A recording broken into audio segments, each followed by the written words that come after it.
নমস্কার বন্ধুরা, আমি সুরজিৎ। আজকে আপনাদের বিখ্যাত বাংলা সিনেমা চিরদিনের উত্তম কুমারের অগ্রদূত পরিচালিত এই সিনেমারই একটি গানের গল্প আপনাদের শোনাবো। গানটির সঙ্গীত পরিচালক হচ্ছেন নচিকেতা ঘোষ এবং গীতিকার গৌরী প্রসন্ন মজুমদার।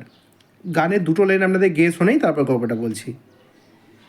মানুষ খুন হলে পরে মানুষই তার বিচার করে, নেই তো খুনির মাপ, তবে কেন পায় না বিচার নিহত গোলাপ, বৃন্ত থেকে ছিঁড়ে নেয়া নিহত গোলাপ।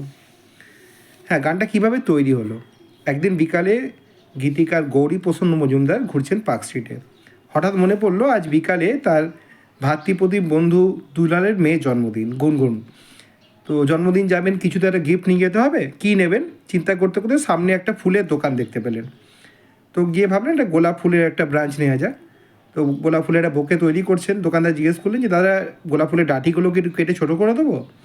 তো যখনই জল থেকে তুলে ফুলের ডাঁটিগুলো কাটছেন, তো শিল্পী মানুষ তো উনি একটা চিন্তায় চলে গেলেন যে কাঁচি দিয়ে গোলাপ ফুলের ডাঁটিগুলো এইভাবে কেটে ফেলছে, কেউ প্রতিবাদ করছে না, কিন্তু যদি এইভাবে মানুষের হাত পা কেউ কেটে ফেলতো তাহলে সঙ্গে সঙ্গে থানা পুলিশ হয়ে যেত। যেমন ভাবা তেমন কাজ। এই অমর গানটা সৃষ্টি হলো, গানটা শ্যুট হলো, সিনেমায় ব্যবহৃত হলো, অসম্ভব পপুলার হলো। এইরকমই আরেকটি গানের গল্প নিয়ে ফিরে আসবো আবার। যদি ভালো লাগে প্লিজ একটু লাইক কমেন্ট করে দেবেন। ধন্যবাদ।